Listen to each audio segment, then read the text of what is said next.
In primetime news this evening, talks pen tense after standoff between the police and residents. Scores of job seekers flock Ministry of Health job fair. And candlelight vigil held for 3 children who died in St. Anne fire.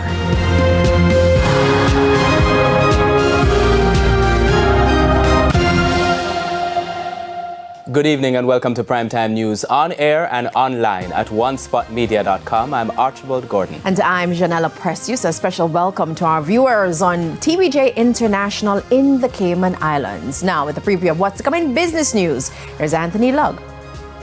Well, Janella, unemployment continues to decrease in Jamaica, and today is Wednesday. I'll have the latest on fuel prices, those stories and more later on in the business day.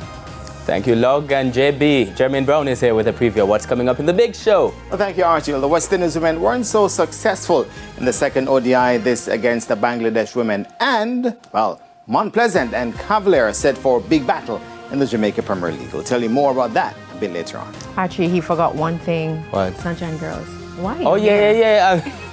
Netball. I've been watching the netball. Yes.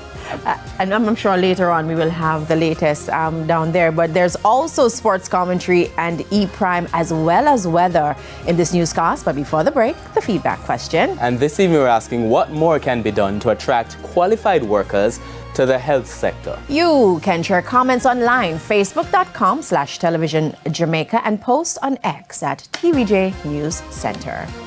Stay with us, the news in detail right after the break.